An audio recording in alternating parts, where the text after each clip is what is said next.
Opinionated Idiot.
Lot is going on in the world today. I will get this mute button thing down. I promise.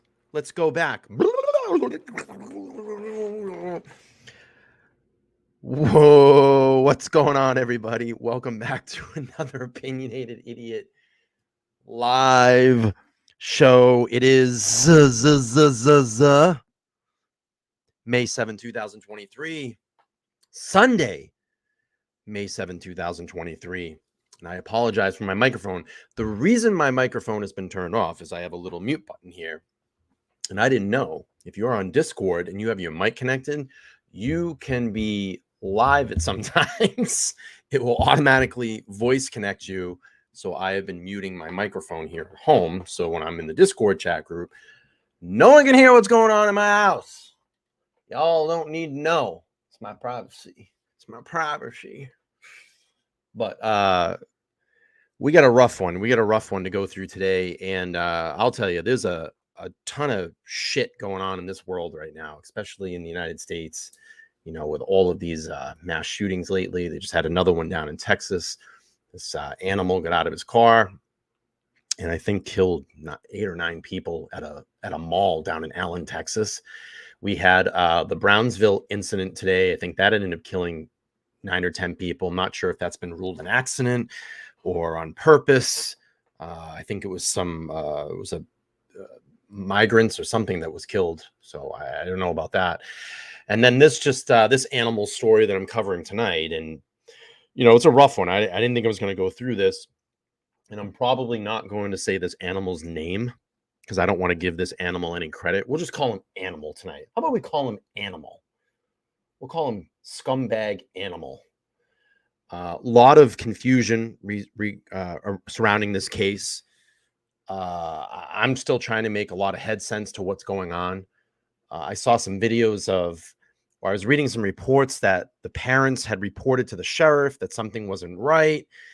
And I think they were kind of ignored. And then they went into the house, recorded and took pictures of all the things that the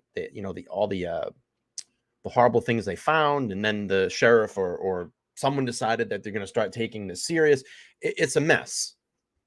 It's a mess, but we're going to go through this. And I basically timelined it over this past week of reports. So we'll see first initial reports all the way up to current day, because I like to go through, you know, timeline and order when I do these types of things. I think it starts to make more sense when we can see, you know, how this all went down. But, you know, a lot to go through. We're going to play the police press conference. If you haven't seen that in its entirety, that'll give us a little bit more, you know, clues and information to where they were when this initial investigation. And then we're going to have some videos from everybody's favorite person here, Banfield, because she has been reporting a lot on this. And I'll be honest with you, I was scrubbing all of YouTube when I got home from work today. And that's about the only person that I could find that was really reporting on this, that had lengthy clips. We're going to see some interviews with the family, some interviews with the relative, and we'll go through it. So we'll call him Scumbag tonight. I'm not gonna acknowledge Scumbag's name. And when I read through some of the articles, you'll notice that I'm going to censor some of the language in it because I just don't want to get whacked here on YouTube, because there is extremely a bunch of sensitive information or things that are in this. So I want to throw a trigger warning for people. This is going to get pretty grisly in the presentation this evening. But look, we're all adults. We can all figure out what we can and we can't handle. It's okay if you want to take this one off. I understand. It's a highly sensitive subject tonight. So let's do this. We'll get up to the chat. We'll see who is here, who's hanging out. I know I got to get this mic thing down better. I'm sorry. Tsunami's back. He says, "Hey everyone, just got back from my ayahuasca retreat in South America." Victorine says, "Look who's back." Slide in second place. We have Jen DC here patiently waiting, thinking this guy should never been let out. Also, I'm sure his wife knew. Have you all seen the video from the inside the house? Cannot believe she did it. Yeah, we're going to watch that video. 6 people are now dead in this. This guy was a convicted R, and I think was awaiting trial on CP charges. So, this guy, obviously a monster, an animal, should not have been out in society, should have been locked up and thrown away, the key thrown away. So we have MJC in the chat as well. UEHL is in the house, says, hey, y'all. No Papa Rogers tonight. Karen T says, how was it, Tsunami? I've thought about it, but the shrooms are as close as I can muster the courage for. Dr. Bob says, let the music begin. We have Danielle in the house. Hello, how are you? Whoa, Papa Rogers is in the house. Sent from the iPad. That I don't know where that could be. I don't know where that could be. It could be hiding out. It said, I'd rather discuss the Idaho 4.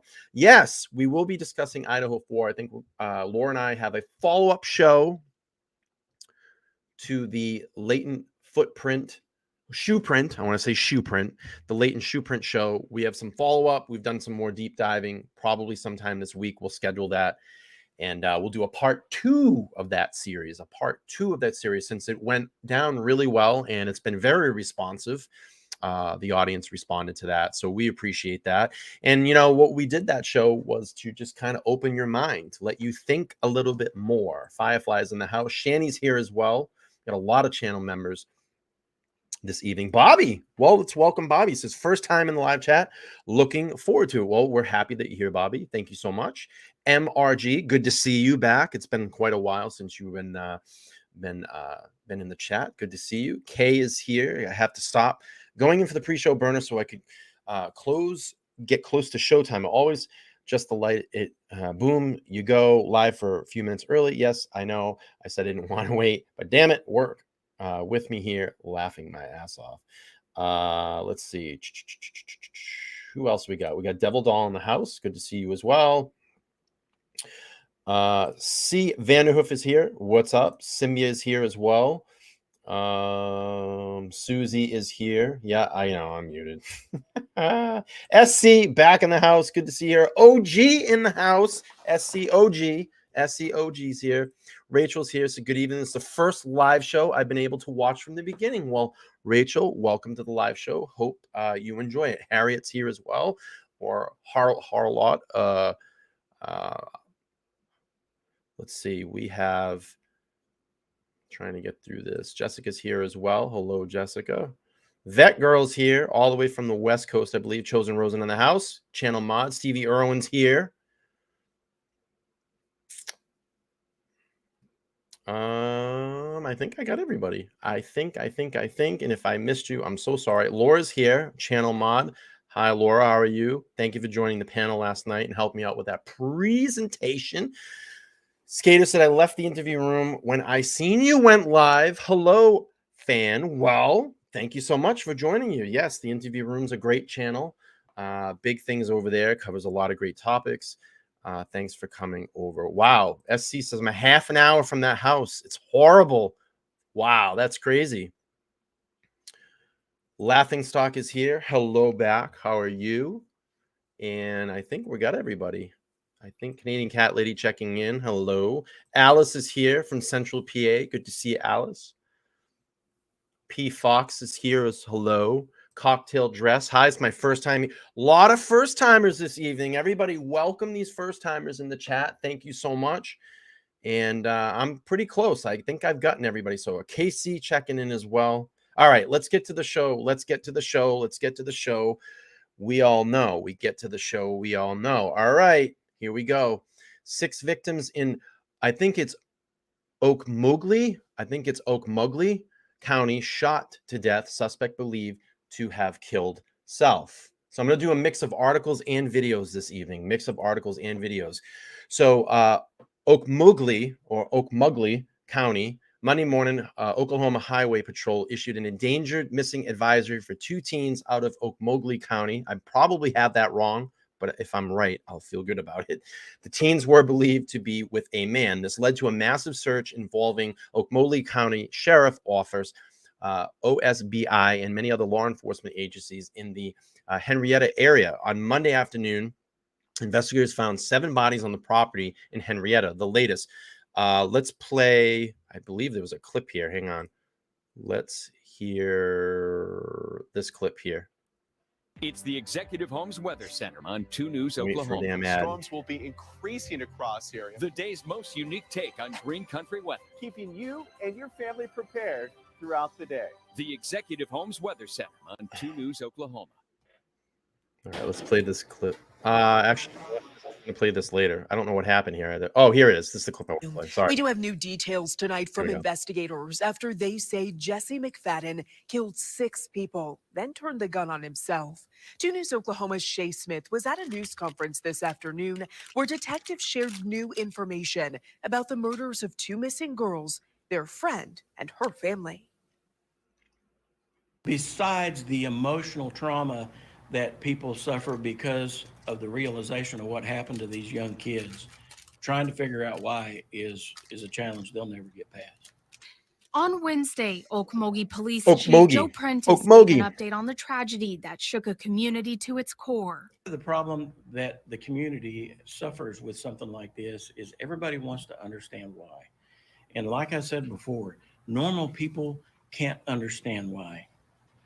People that perpetrate crimes like this are evil. The police chief says Ivy, Brittany, and Rylee were all shot once in the head. Their bodies were found a quarter mile from the home near a creek. Chief Prentice says Tiffany and Michael were each shot in the head twice, while Holly was shot in the head 3 times, and Jesse shot himself in the head. Tiffany, Michael, Holly, and Jesse were all found together further away from the girls and the house. Any evidence to believe that it's anything other than 6 murders and a suicide.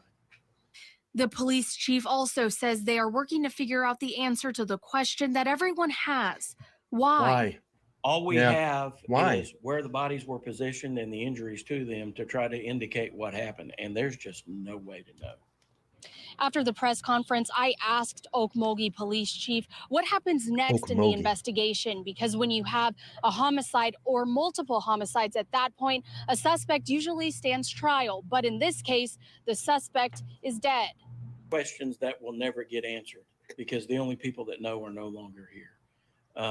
We will continue to document everything that we have found and anything that we discover in follow-up interviews moving forward and generate a report. We will submit that report to the district attorney's office for her review as a formality because there is no prosecution to be had.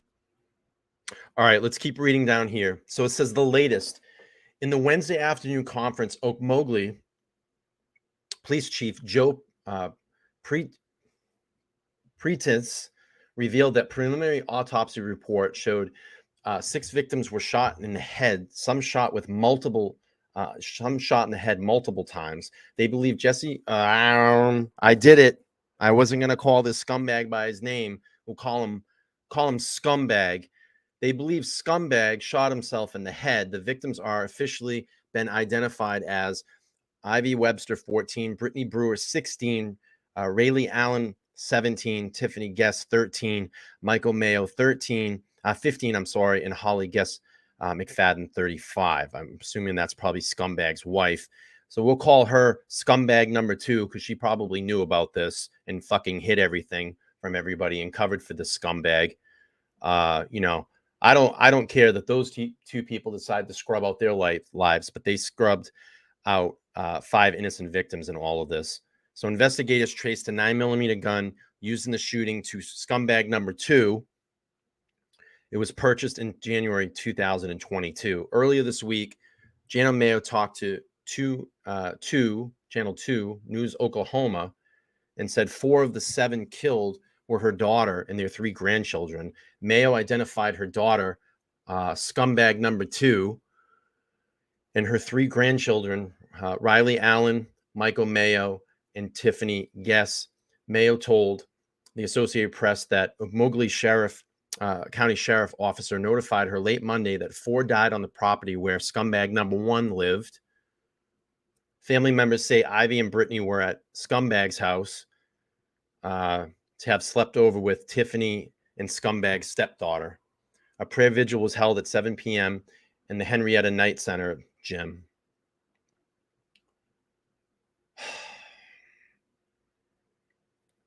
Henryetta Public Schools released a statement for students and parents who are grieving. At this time, we're all grieving over the tragedy and loss of the several students. Our hearts are hurting.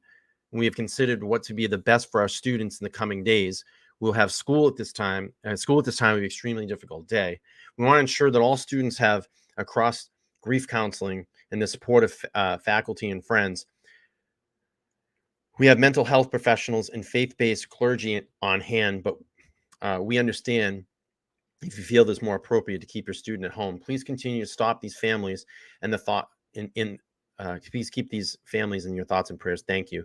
You know, the biggest thing here is that we have very, you know, I'd love to go back and see the track records of these judges that sentenced this scumbag and let him out.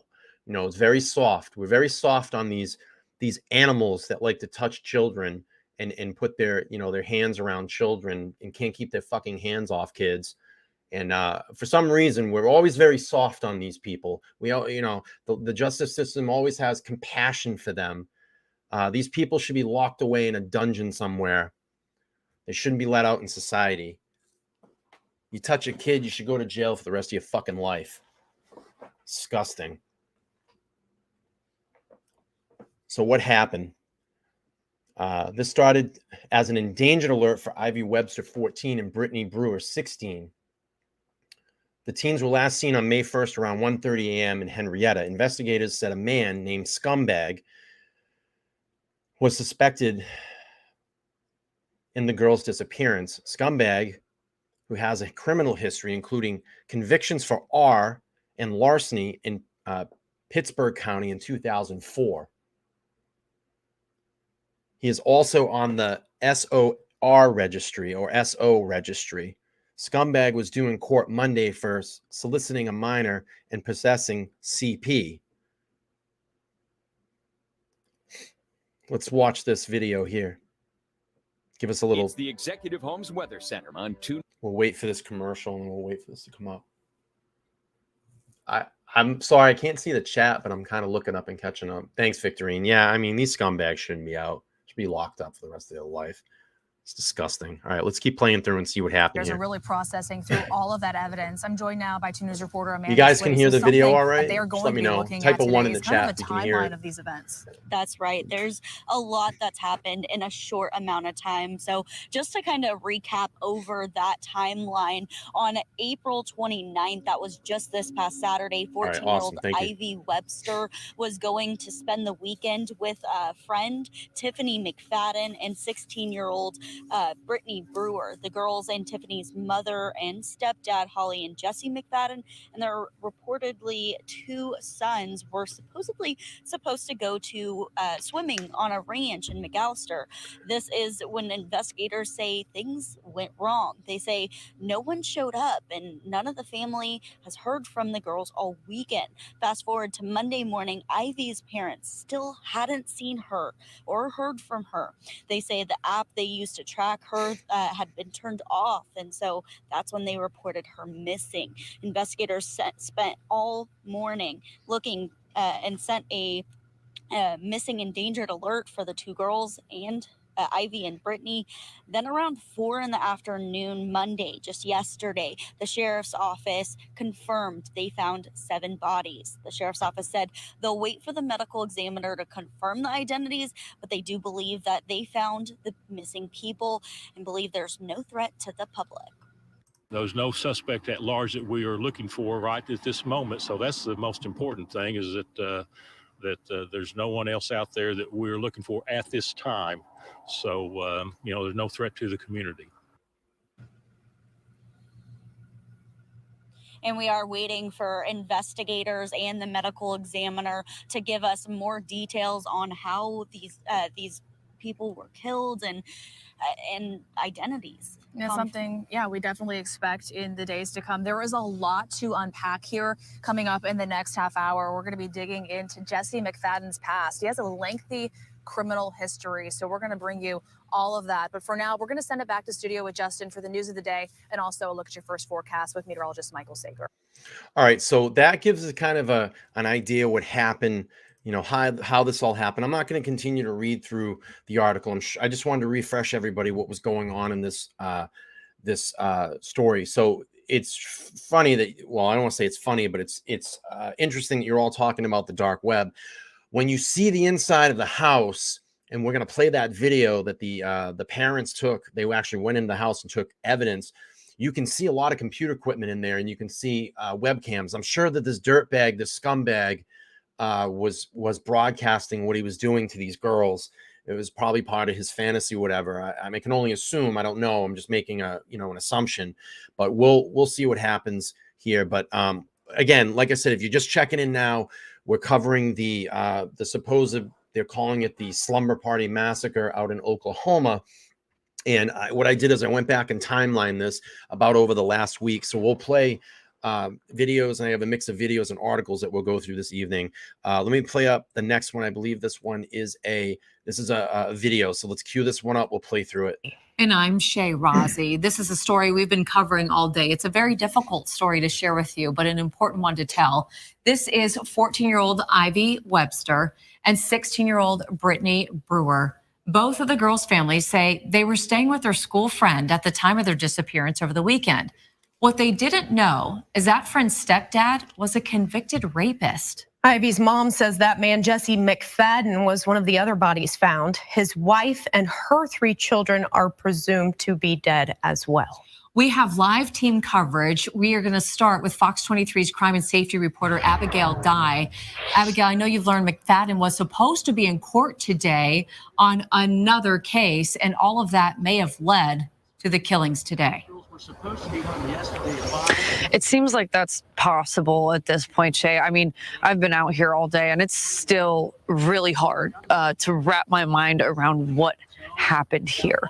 And I've been in contact with one of his previous victims, a woman who's a victim in this child porn case, and some of the evidence that she's shown me leads me to believe that you might be right. It's hard to understand how or why someone could do something like this, but I feel like these text messages that she shared with me give us a little bit of insight. Now, I heard something about text messages that this scumbag was paying someone to text as like being the victims or something like that. I heard some. Did you guys hear anything about like that in this case? They were saying that he was paying someone to text as the victims and like presenting that they were still alive. Like, what the hell? What's going on? 7 bodies found on the property of a convicted rapist. The discovery ended the search for 2 teen girls, Ivy Webster and Brittany Brewer, who were staying the night at Jesse McFadden's house, where he lived with his wife and 3 kids. McFadden was convicted of rape in 2003, a past that Ivy's parents were shocked to hear about. They spoke to us while the search for their daughter was still active. He's a pedophile, and people need to know. They need to find. I heard about this. Yeah, SC says, he was texting the parents acting like they were still alive. I heard something about he was paying someone or he was having someone do it. He paid them. I don't know if that's true, but that came up in media reports too.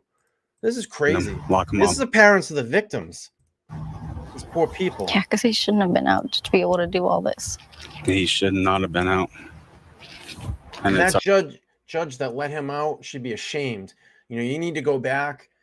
You know, we have to go back and look at all this stuff. You know, I'm sure it's probably a very liberal judge that let this monster out to continue this type of behavior. You know, all these people get a pass. They always get a pass from the legal system, and it's disgusting. And that's what happens. These people get out and they hurt more victims, and they continue to hurt more victims. Or in this case, you know, literally scrub out five innocent victims. It needs to be harder. Court records show McFadden was accused of sexting an underage girl while behind bars for rape in 2017. He was charged for soliciting child porn, and because of the incident, he was set to stand trial the same day that the bodies were found. I've been in contact with the victim in that child porn case. She sent me these messages that she says McFadden sent to her Sunday night. You see, he sends a selfie, then a message saying, quote, "I did exactly what I promised to do." He goes on to talk about the job that he got and says, quote, "Made a great life like I promised I would do with you.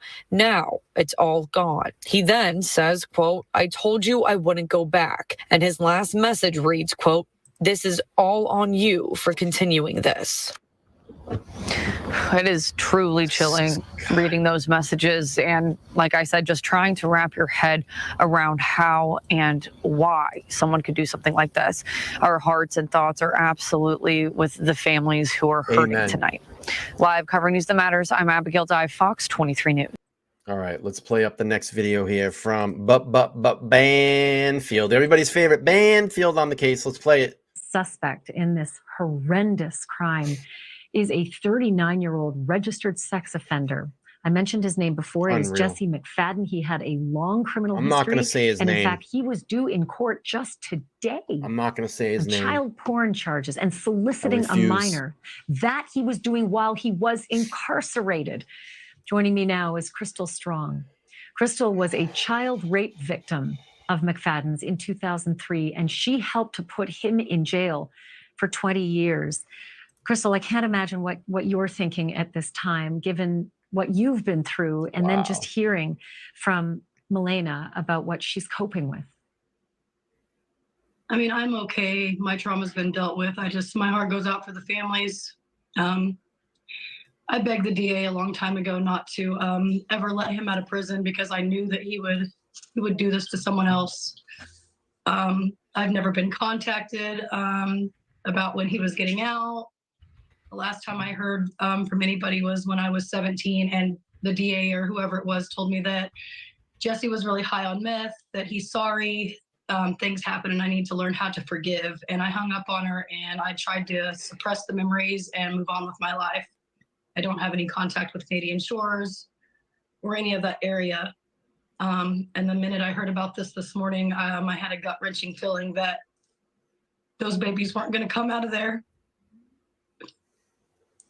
Crystal, this happened to you at the same age. I mean, Brittany's mom just told us she had only just turned 15. You were 16 when he attacked you. What was the circumstance? He was actually, so I grew up, my dad lived around there, around Canadian Shores, and I grew up with his girlfriend and her sister. And he had showed up. I had been at a party that night in McAllister. Oh, it's what they always do. My truck in McAllister. They always blame it on the drugs. It's always the drugs. And so then what they do is they go in, they get caught. They say, "Oh, I have a drug problem." They go through drug treatment programs, and then they're right back on the street because it's not my intentional thoughts and my intentional actions. It's always the drugs, Oh, it was the drugs that made me do it. It's crazy. 3 friends way too had drove soft. by that night in the middle of my rape, but they kept going because my truck wasn't there. But Jesse had showed up and kept telling me that Holly kicked him out. He needed somewhere to go, things like that. And I was like, look, you really just need to call Holly. Like, you don't need to be here. And then I remember just being shoved through my door, a sock in my mouth, and being tied up to my own bed. Jesus. And just horrible things happening. I remember the DA telling me that I would never have children. I just suppressed a lot of those memories, and then today brought it all back. And I just, all I wanted was those babies to be brought home.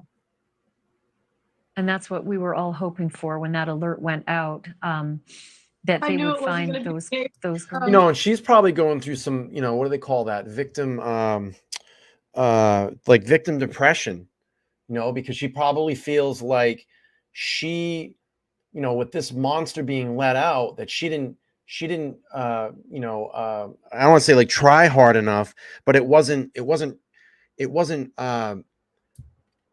what's the words I'm looking for? I can't even get them out. I'm so upset. You know, she probably, like I said, having some victim depression right now because her case didn't keep this animal behind bars. I guess that's what I'm getting at. It's terrible. This is sad. It's very sad.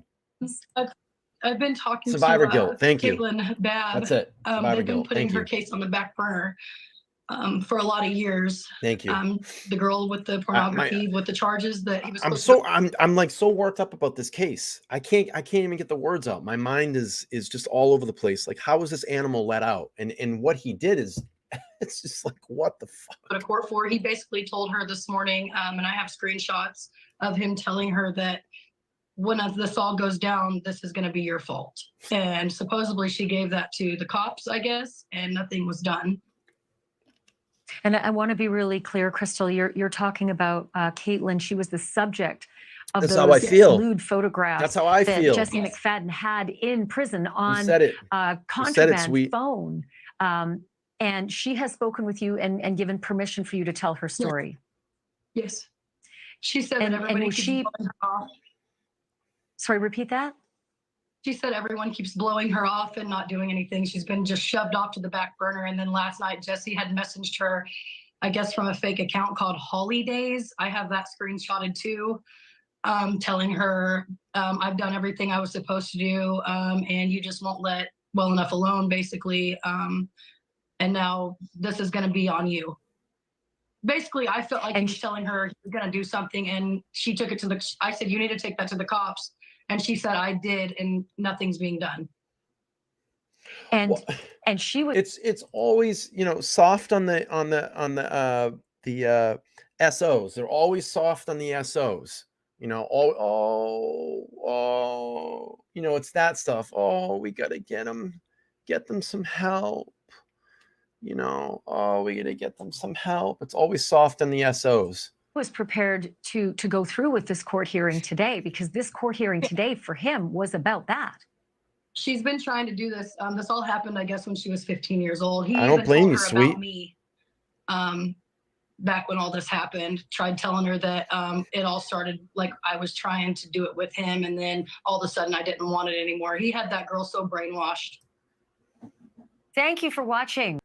All right, let's keep moving along. I got the parents here of the victim of Ivy Webster. It's going to be a really tough interview to watch. Let's pull this up and see what they have to say. Let's send them some prayers. Let's send them some prayers. Again, it's going to be it's a rough show tonight. There's really sensitive content. There might be some trigger stuff here. So if you want to take the night off, you know, I don't mind. It's okay. As you can hear through the presentation tonight, I'm going to be changing some of the words and languages that I use, so I just don't get nailed on YouTube for it.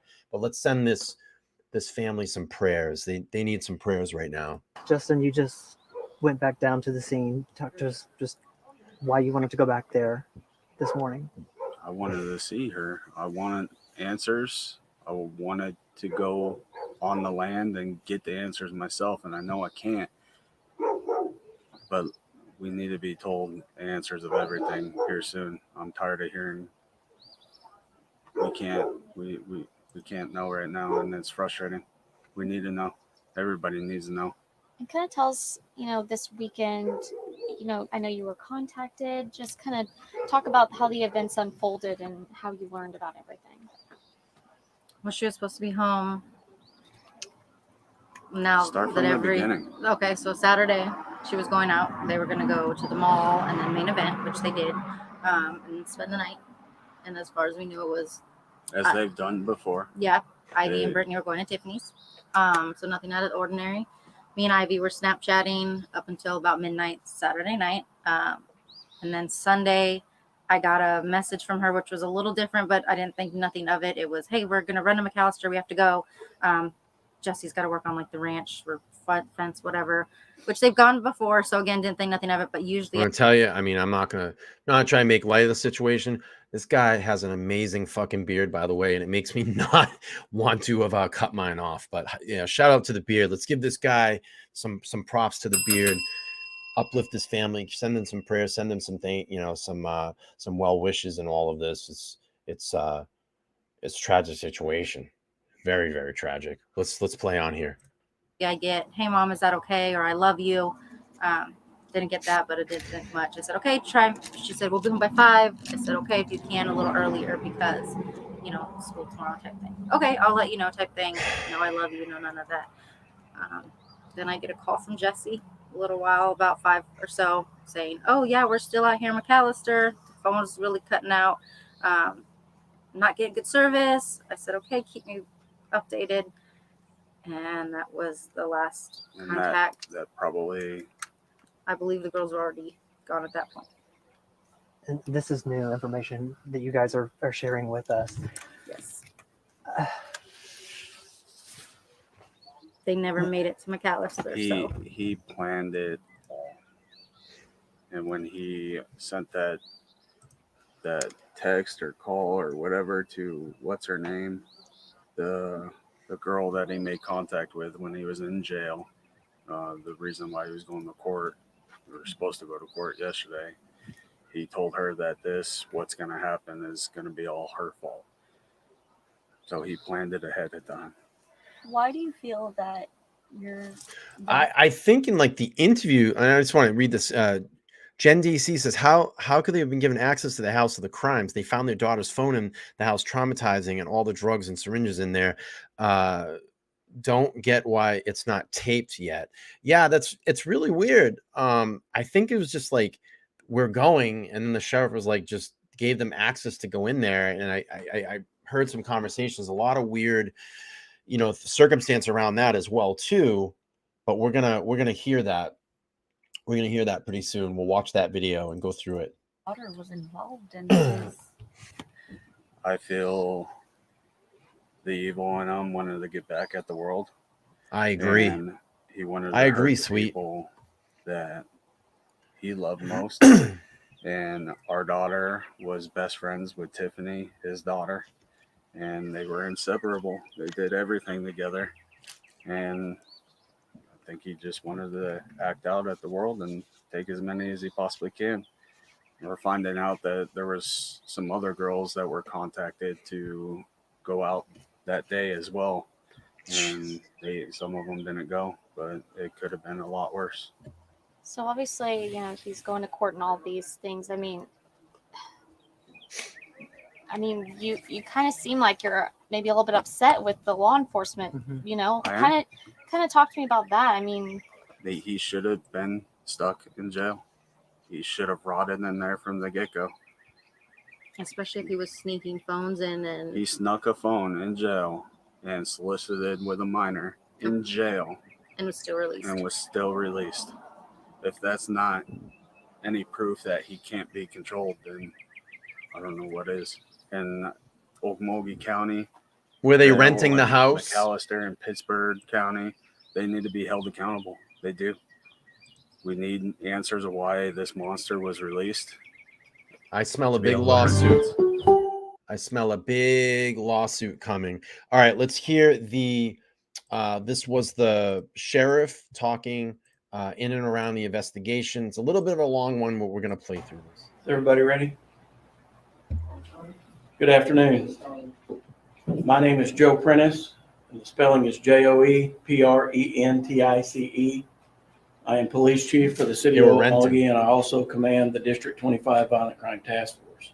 With me is Carol Iskey, our district attorney, who sponsors the Violent Crime Task Force, and Sheriff Eddie Rice, who was one of the reporting agencies when this investigation started.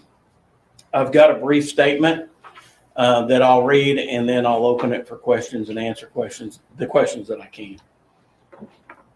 As you know, Ivy Webster was reported missing to the Oklahoma County Sheriff's Office, and Brittany Brewer was reported missing to the Henryetta Police Department on Monday morning. I received a request shortly after to activate the Violent Crime Task Force. The task force began the investigation and as part of that obtained a search warrant for the property on Holly Road. Because of the extremely large size of the property, we requested assistance from the OSBI. During the search, the bodies of 7 individuals were recovered.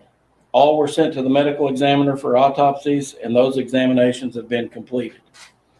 Scientific identification has been obtained on all 7 of the individuals, and I have information regarding their injuries. That being said, it is important to remember that all of this information is extremely preliminary and no official reports from the medical examiner's office have been issued. The injuries include Ivy Webster suffered 1 gunshot wound to the head. Brittany Brewer suffered 1 gunshot wound to the head. Rylee Allen suffered 1 gunshot wound to the head. Tiffany Guess suffered 2 gunshot wounds to the head. Senseless. Michael Mayo suffered 2 gunshot wounds to the head. Holly McFadden suffered 3 gunshot wounds to the head. And Jesse McFadden appears to have shot himself in the head. I'm assisting the Violent Crime Task Force with the search, the crime scene, and the investigation were the following agencies: the Oklahoma County Sheriff's Office, the Henryetta Police Department, Henryetta Fire Department, OSBI, ATF, and the Muskogee Nation AG's office. That concludes my statement. I will answer any questions that I can. Chief, when do you believe that these killings happened? I don't know. Based on the investigation, we believe that the girls were spotted in Henryetta on Saturday night. Beyond that, I can't tell. Were the victims found in one spot? No. Whereabouts were they found?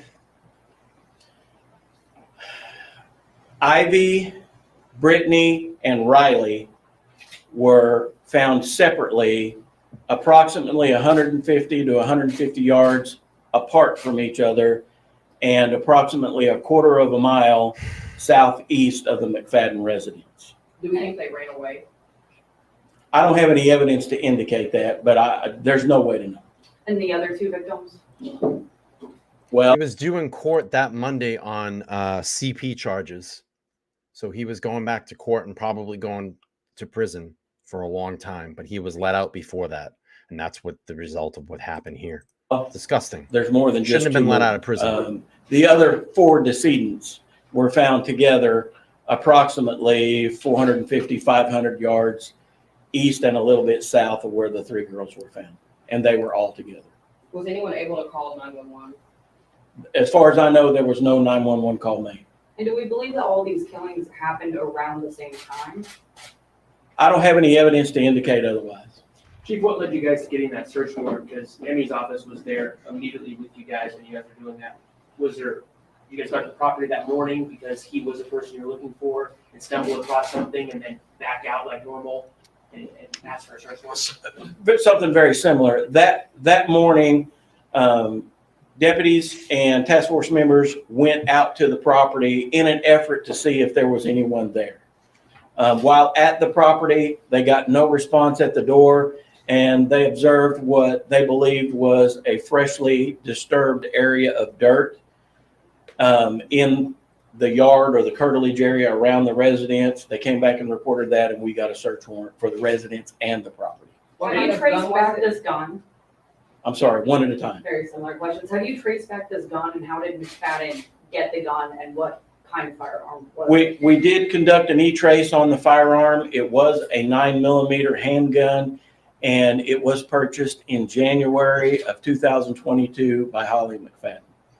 When you were talking about disturbed dirt, are you talking about graves, for lack of a better way to put it? That's what the concern was when it was observed. We have since discovered that the property owner, who is not the McFaddens were renting. The property owner had cleaned out a horse pen and had dumped that debris there. So they didn't see a body and then back out? No, No. There weren't graves dug or anything? No. Do we No. believe he Did executed McFadden them? leave a note?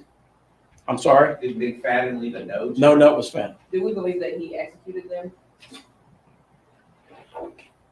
I don't know that I would use the term executed. I believe that McFadden shot all of the other decedents. The victims have any defensive wounds or anything?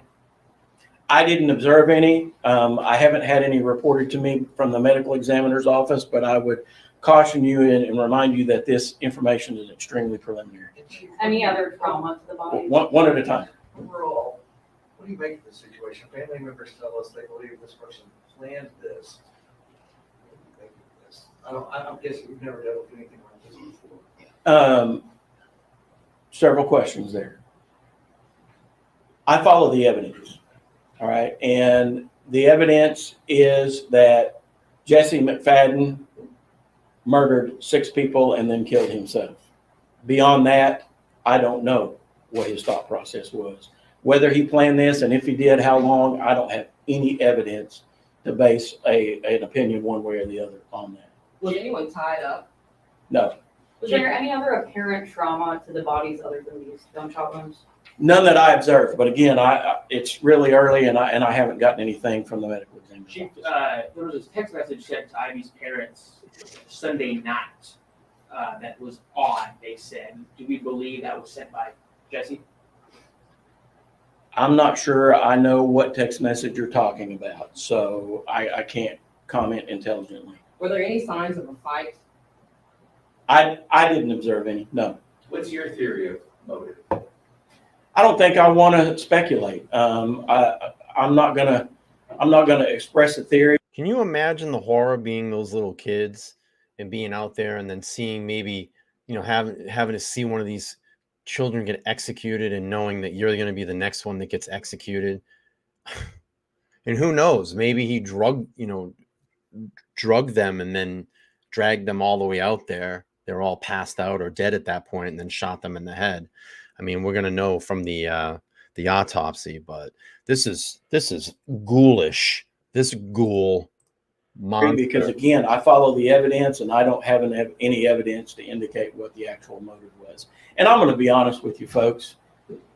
Normal people that understand care, love, compassion wouldn't understand if I could come up with it anyway. Chief, what kind of impact does this have on law enforcement? I mean, this is now 2 weirdly similar cases that you had to deal with in just the last 6 months.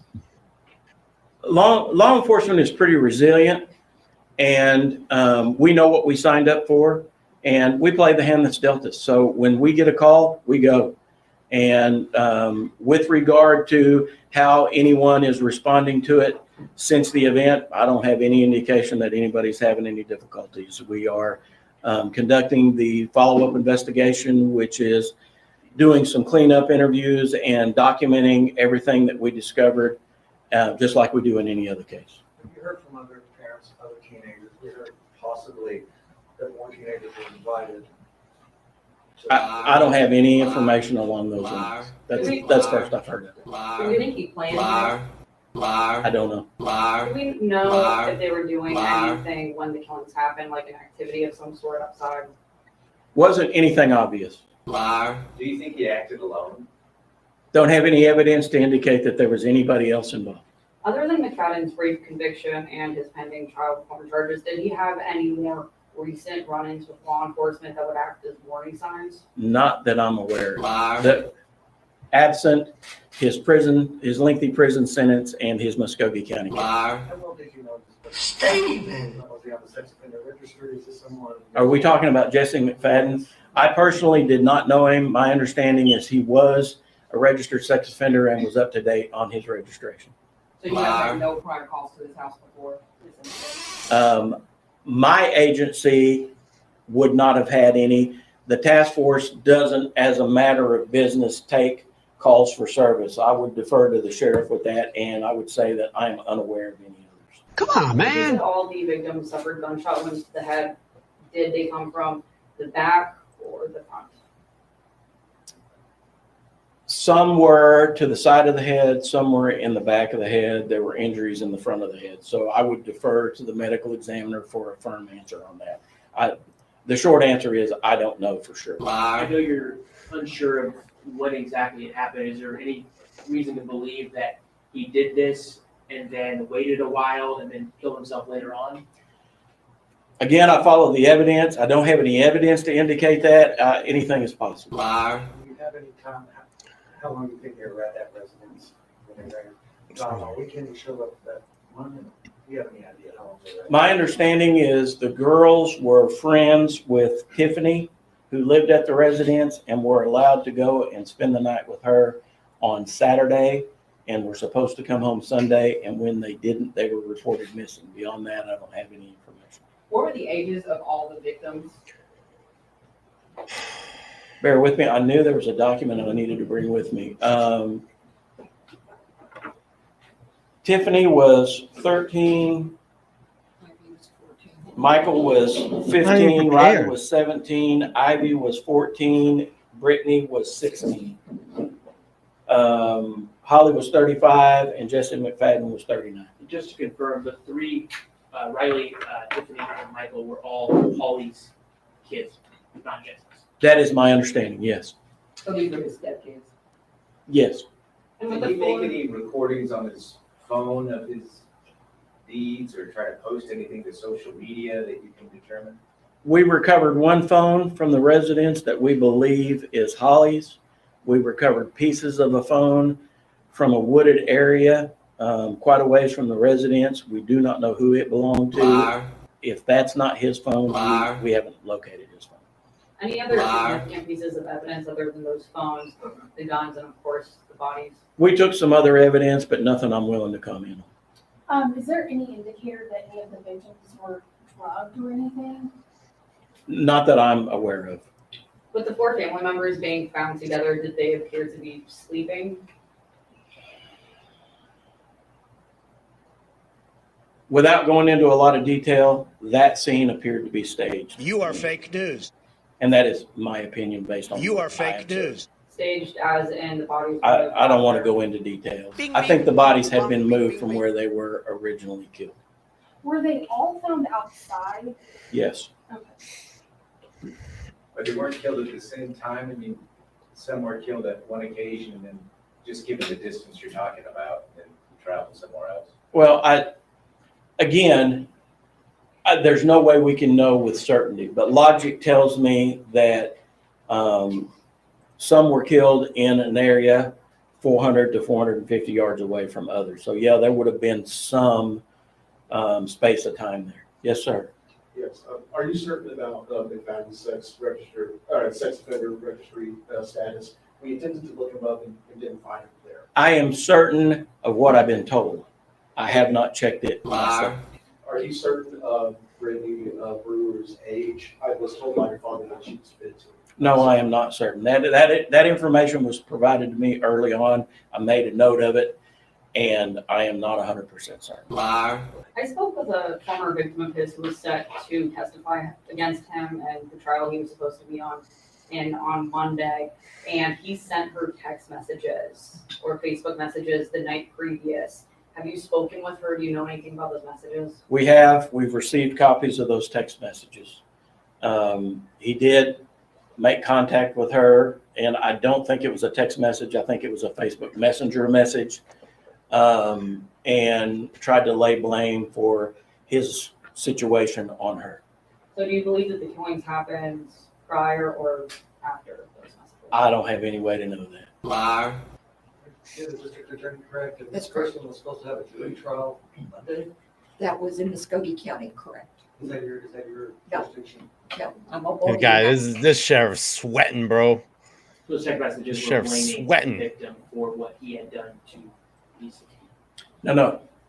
My interpretation of the Facebook Messenger messages that I read was he was blaming her for his situation with the criminal case in Muskogee County. Why is Oklahoma police on this instead of Henryetta? Well, first of all, the scene was outside of the city limits of either Henryetta or Okmulgee and would fall under the jurisdiction of the sheriff's office. Oklahoma Police is involved because we are part of, and I in fact command the District 25 Violent Crime Task Force, which conducts violent crime investigations in both Oklahoma and McIntosh County. You are fake news. Again, with the timeline, I'm sorry, I know you don't have a lot of details, but can you give us an idea of how far apart these killings could be, or if they all happen at once? I don't have any way to base any speculation on to give you a realistic timeline other than the distance between where the bodies were discovered. It could have happened in quick succession, or there could have been a significant amount of time between them. There's just absolutely no way for us to know. I know you mentioned it already, but I'm just trying to get clarification. Can you explain again where the bodies were found and how close they were? It kind of sounds like maybe 3 were found close together and then the other 4 were found. I'm going to let him answer this question, then I'm going to move on. We pretty much got the gist of, what's going on in here. I got a couple of the videos and some articles. Maybe I might skip the articles and just go to the videos because I'm kind of a video guy. I like watching and commentating over video. So let's let him answer this and we're going to move on. I think you guys have seen enough of this. Like 2 different groups? Yes, that's correct. From the McFadden residence, which is probably 100 yards off the road, approximately a quarter mile south and east of the residence, there is a creek. And the creek is within a tree line, but just barely. Ivy was found on the west side of that creek, approximately 100 to 150 yards away. Brittany was found approximately another 100 to 150 yards away. Rylee was found, and they were both on the east side of the creek. Then the other 4 decedents were all found together approximately another quarter mile more east than south, but southeast of where the 3 girls were found in a heavily wooded area. They were found further away. Yes, yes. Chief, what kind of impact does a tragedy like this have on the community? Oh, that's kind of a dumb question. All right, we're going to bounce out of this because I'm kind of done seeing this. All right, so this here looks like Banfield again has an interview with one of the grandmothers of the victims. Let's check this out here, see what they have to say. And her 3 grandchildren. And Jen is with us from Westville, Oklahoma tonight. We're also joined exclusively by Holly's aunt, Lynn Watt. Ladies, thank you for being here. And I know that you want to get your story out. You wanted to speak to us about what's happened. Let me just ask you this. Jen, have you learned anything else, anything new from the sheriffs, from the police, from the authorities who are investigating this? The only thing that I've heard so far is that my granddaughter, Rylee Elizabeth Allen, was shot in the head and died that way, and that my grandson, Michael Mayo, was undetermined cause of death. The other 2, they haven't determined yet. They haven't done their autopsies.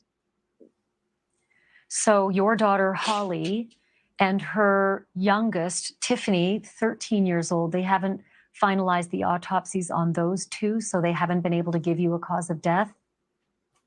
Oh, not yet.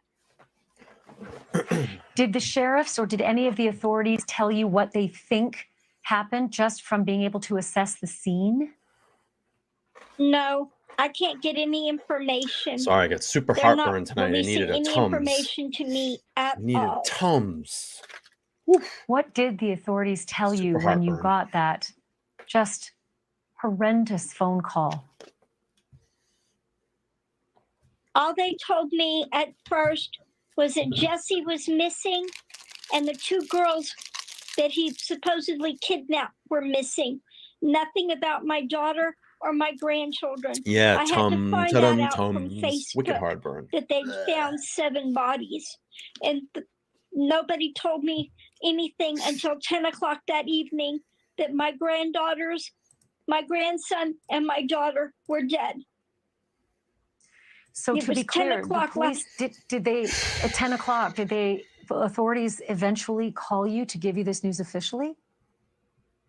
Yes, at It's 10 insane, o'clock. it is. And that's when they told me that family was being transported to the Tulsa Medical Examiner's office. Was there any other detail that they were able to give you during that phone call? The only thing that they told me at that time was that they had been shot and nothing more. Did they say that all of them had been shot? Because originally we had heard that just Rylee had been shot, but did they say that all of the family members had been shot? That's what I was told, that they had all been shot and that he took his own life. Was there any indication at any time, Jan, that this man was so incredibly dangerous and to the point of being lethal? No, there was nothing. I saw them Thursday at my granddaughter's choir concert, and everybody was happy. They were just smiling. They were in a good mood. Tiffy had gotten up and sang with her choir. She was getting ready to do cheer. Well, doesn't the devil always have a smile on their face? Isn't that what they say? The devil always has a smile on their face when he comes to get you. Leader tryouts on Friday. They were just happy. And did Holly know anything about his criminal background, his time served, and the charges of criminal rape that he had served that time for? Yes. The only thing was he had lied to her and told her that the girl was 19 years old, not 16, and that... Gee, seems like the grandmother knows more than the fucking sheriff in this case, huh? Kudos to the grandmother knowing what's going on here. She's got the fucking story straight more than the sheriff in this case. Everything was Jeez, just a she's a hero. misunderstanding. He paid a young lady. She's better to at investigating than the portray sheriff. The victim to sit down and have a talk with my daughter. And she told him, oh, it was just a misunderstanding. You don't get 20 years for a misunderstanding. She's a smart cookie. He paid a person to impersonate the victim of his crime to tell your daughter a lie, that it was her and that it wasn't a crime? Yeah, it's exactly what he did. And he Smart never lady. indicated at any time that he was a registered sex offender at that property where your family was killed.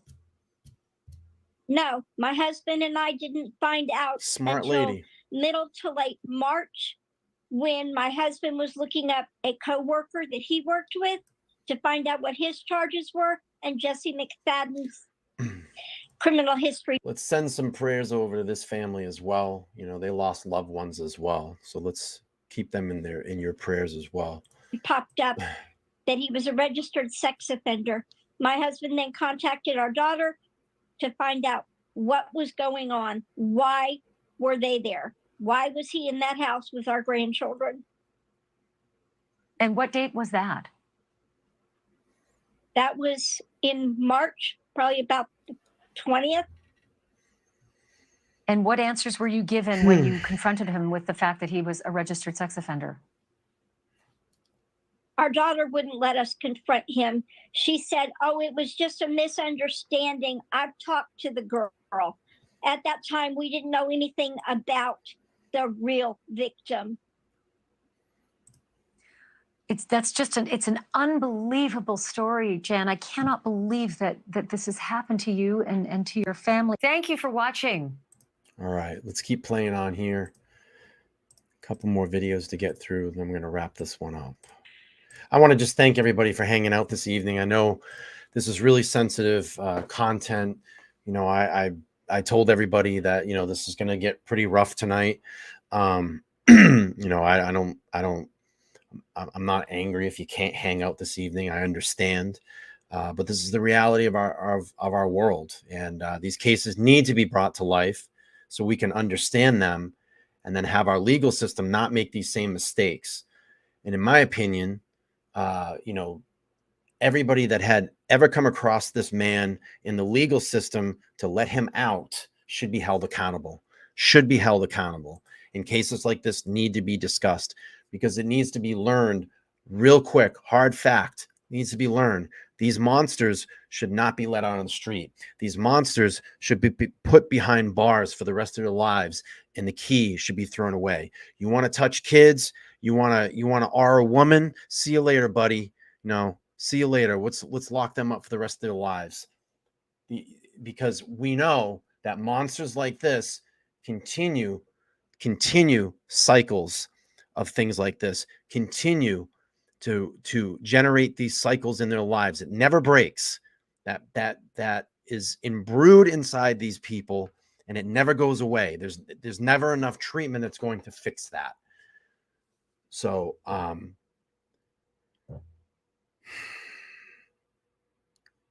this needs to be talked about, and these monsters need to be put behind bars. All right, let's keep playing on here. I am joined now by Joe Guess. He is the father of the youngest victim, 13-year-old Tiffany Guess. Oh, he God. has his friend Sonny Summers with This him is for going to be moral tough. support. It's going to be tough to watch. Let's pray for this. Let's pray for this family as well. Joe, I am just so sorry for you and what your family is dealing with and going through. Oh. Have you heard any more information or details from authorities about this crime? No, I've got one phone call, and that phone call was yesterday saying they found 7 bodies, and that's the only thing I've heard. Who was it that made that phone call? It was some investigator down there at the property, but that's all I know. And an investigator was able to inform you of the fate of your daughter? They said just 7 victims. They didn't tell me who it was. How did you find out? Facebook, the news online, and Holly's mother finally said or posted that it was the kids when they said on there confirmed.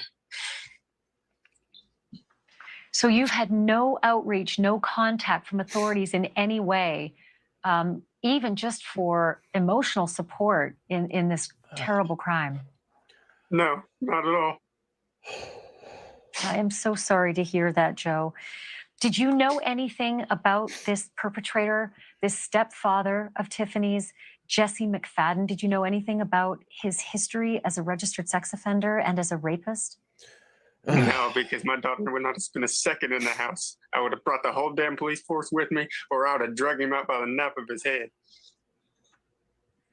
Holly never mentioned anything at all to you about this. No, the only thing we ever talked about was at the beginning of their relationship. We had an understanding that no one would be around the kids unless we both agreed upon it, and we did a background check, and we were okay with it.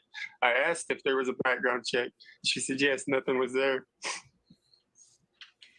So you were lied to about the background, because as we're learning now from the children's grandmother, Jan Mayo, Holly did find out about the criminal background, but unfortunately, this she was lied to beast, herself. Jesse McFadden hired an actress to lie to her to say that she was the rape victim and that it was all a misunderstanding. Do you think that's why Holly didn't tell you? I don't know. I know that from the bottom of my heart, I know that if any one of them would have told me anything, I would have been there. Period. I'd have been there.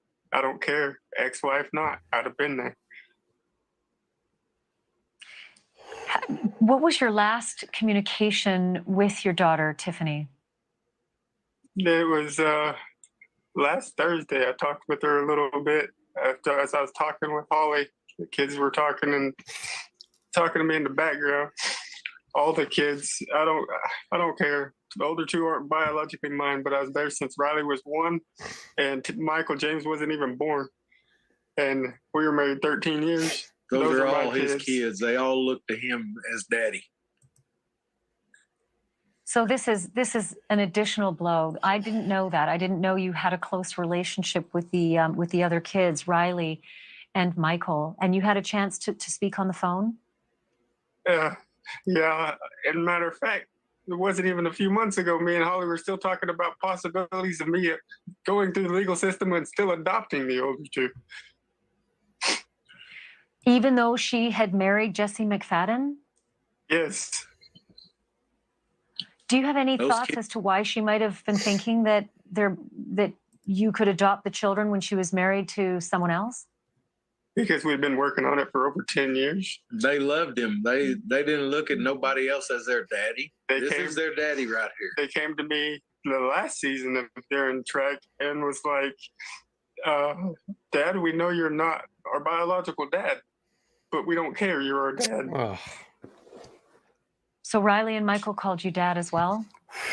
Yes. I am just so That's sorry. one of the most incredible, tough bonds to make with a child. To have that trust that you are not a biological father, to gain their trust for them to look at you and say, we call you dad as well. It's heartbreaking. What you're going through, this is just, it's such a tremendous, it's a unimaginable loss that what's happened. This poor guy. At this point, do you hold anyone responsible for having let Jesse McFadden out of prison? It looks like 3 years early, while a crime had been committed in prison, a crime that was similar to the crime he committed that got him into prison. Yeah, he never should have been let out. The legal system completely failed. And not to mention, where's the sign? Where's the pink light? Where's all the indicators of somebody that's supposed to be a registered sex offender? Somebody dropped the ball. Joe was kept in the dark. He didn't know anything about this guy's past. We didn't know anything about this. I'm going to say this too. A lot of people, and I'm almost going to probably think News Nation thought this too. Unfortunately, sometimes families like this get exploited in the media for how, quote unquote, dumb they are by the way that they look. And that's why we should never judge anybody by their looks or the way that they may carry themselves. But these are incredibly intelligent, well-spoken individuals and know what's going on. And it looks like the law enforcement knows nothing what's going on in these cases. But this family's got it locked down. These people know. They're smart people. So let's not discount them. To some people, they might look like trash or whatever. These are incredibly intelligent people. They know what's going on. They know more than fucking law enforcement. And listen, I believe in law enforcement. I believe in that in our country, but sometimes they majorly drop the ball. And who knows? That could be Idaho. I don't know. I'm going to kind of circle that back around as well too. I don't know, but I generally 99.999% have faith in law enforcement and the justice system. That's my feeling on that, and that's my opinion. But in this case, it was dropped, and it was dropped dramatically. And these judges and the people that were involved in these cases need to be held responsible. And that parole board needs to be looked at. That parole board needs to be looked at. I'm sure it's probably some fucking bleeding heart liberals that let these monsters out on the street. And I'm sorry if I offend you if you lean liberal, but I'm going to let it all out now. It's always the SP that we got to let out, the R's, the people that commit R, we got to let those people out because we can't have them in prison. They didn't kill anybody, but we got to let them out. Well, you know what? When you do things like that, that's one of the worst victimhoods because you got to live with that the rest of your life. I'm sorry. I got to let all that out. And listen, I'm sorry if I offended anybody in their political stance, but most of the time, that's what it is. We need to look at this. This parole board needs to be looked at. It's disgusting. Get a $5 super chat from Robin Malish. Says, thank you for giving these children a voice to be heard about this horrific crime. Thank you so much. I'm not gonna play the tones tonight. I want to be respectful for this. So we're gonna recognize the super chat, but I'm not gonna goof around with that anymore. It's too much. All right, let's keep playing through here. Guys passed until yesterday when it started popping up, and we're learning more and more about it in real time. These are right now intelligent on the people. Interviews you're doing, that people that knew about it, but yet for months and kept it privileged to their little circle and didn't tell Joe anything about it. I imagine it might have been new information tonight that this sex offender had hired an actress to tell your ex-wife and the mother of your kids that there was no sex offense at all, that she was the pretend victim, and that it was all a misunderstanding. I never knew Holly found out anything, and I never knew about a lie. I never Thank knew you, about Alice. Alice is portraying good. nothing. I never Good knew show. about Keep it any of real. You keep it real. When they found out what Is the there public anything- record was, and they knew Go ahead. that he was a Thank you for sexual that super offender, chat. and they knew that he had been in jail for all those years for rape, somebody should have told this man. These are intelligent people. So he could protect his daughter Intelligent and people. his kids. All three is his kids. What would you like, Joe? What would you like us to all know about all three of those kids, Rylee, Michael, and your daughter, Tiffany? Well, they were taken from me too soon, but the best moments of my life. Thank you, Danielle, My, for the $5 my super oldest sticker. Rylee Let's was let this amazing. gentleman talk. Great artist. All the time asking if she could just draw me something. My son, always excited about showing me a new video game and talking for hours about video games and engineering and building this and building that. My youngest, straight A student. Most amazing, sweet, kind person. Doesn't matter where I'm at, what I'm doing, she'll come running and jump in my arms. Daddy. Track And star. I'll never get it again. Daddy's girl, track star. Fun-loving kids, man. Fun-loving, good kids. It's We're a shame. looking at the pictures. We're looking at the pictures of them, and they really are beautiful children. And I am just so sorry, Joe, for your loss. My heart goes out to you tonight, and I hope you learn more information from the authorities in the coming days. And Sonny, thank you for being there for Joe, for his moral support. Again, our thoughts and our prayers are with you tonight, both of you. Thank you for doing this. Thank you for bringing light to this story, man. We appreciate it. Thank you.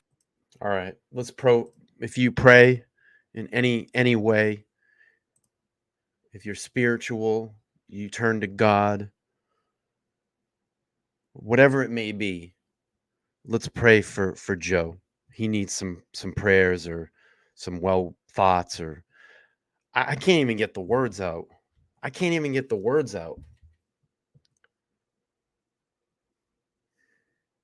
I'm enraged. I'm sad. I'm angry. I'm disgusted.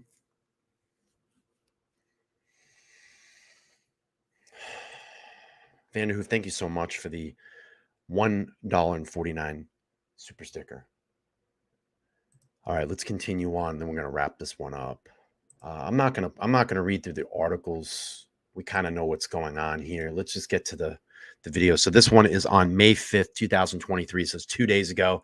Another Banfield video. All Banfield tonight. I think Brian Enton's in this one as well too. So we get a little perspective from Brian. Let's play this here. You this warning. They're about to take you on a tour through this home, and it is very, Yes. very uncomfortable. But Okay, let me give you a trigger warning. If you are, there's some very sensitive, shocking, disgusting things that we're going to see inside this house.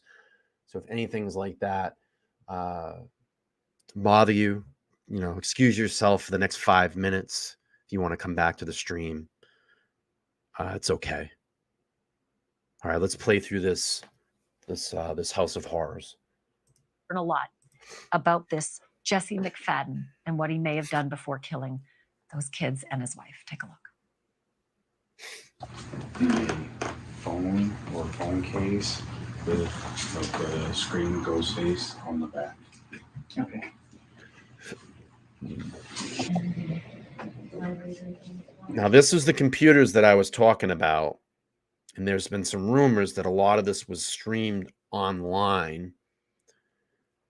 And if I'm correct, someone said that it was the property owner that let them into the house.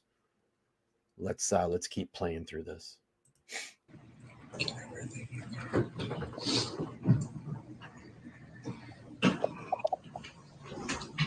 I don't know.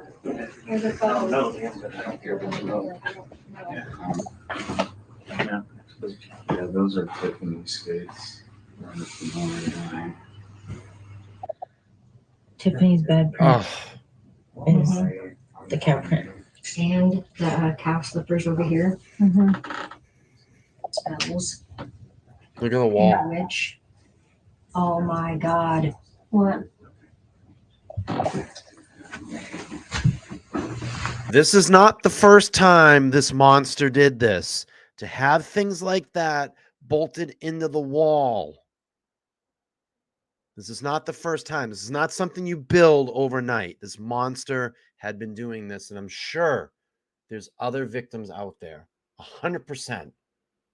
We're going to find out. A lot of victims are going to step forward in this.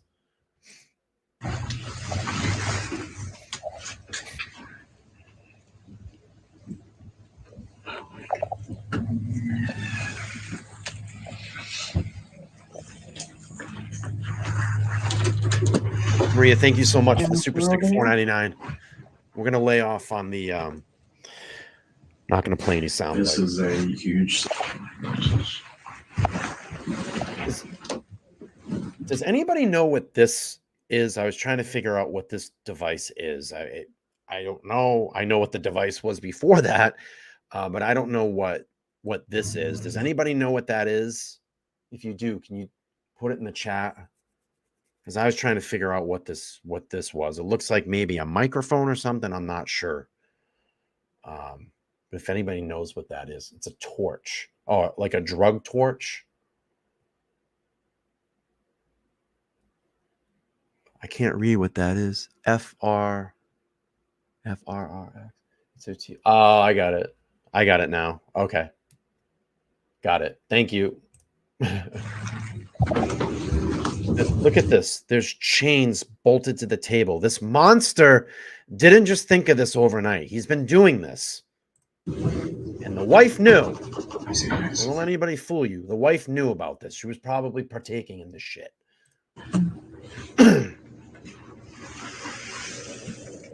I got it.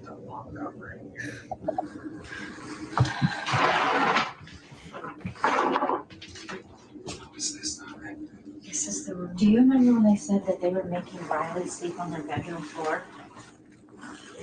Where was she sleeping at? There is no room on that floor. And then here, come over here and here, I don't want to.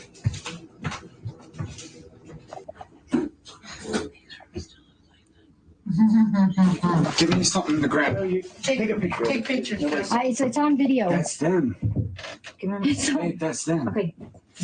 Use this sack. Don't be locked there. No, those locks? That's evidence too. So is those drugs. Is that hers? Yep. Okay. Hold on. Call the sheriff. Yep. Don't touch them. Don't move them. Let's back out. That's good. Okay. I'm calling. It's his daughter's cell phone. Are you done looking? No. That's the property Not owner. done looking, but The father's that's evidence. and then the guy next to him is the property owner that He he's talking used our to. daughter's cell phone. And whatever's behind that. Yep. Okay. And they're not concerned about looking anywhere else. This house needs to be stripped. Needs to be burnt to the ground. Oh my God. Oh my God. Okay. Do me a favor. No, that's what I was telling you. But we touched everything today because we had permission from the sheriff. All right, let's listen carefully here. I'm going to back this up and just listen to what they're talking about here because this is information. No, that's what I was telling you. But we touched everything today because we had permission from the sheriff. But we didn't touch the phones. But I was not in the state when this happened, so.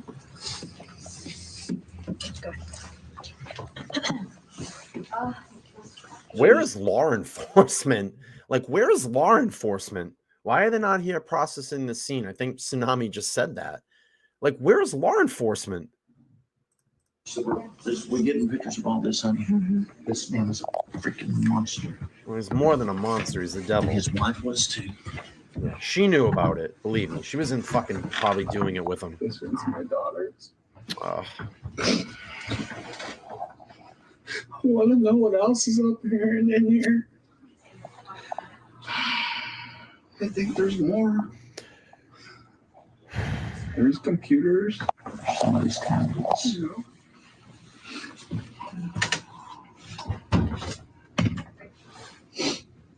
Well, did you notice the ring? The ring? See that ring? The wedding ring right there? Oh, I thought you were saying camera. God, that would have been great. Is this on video? Yeah, I'm just getting all the stuff up there. Well, I mean, I didn't say too much of it.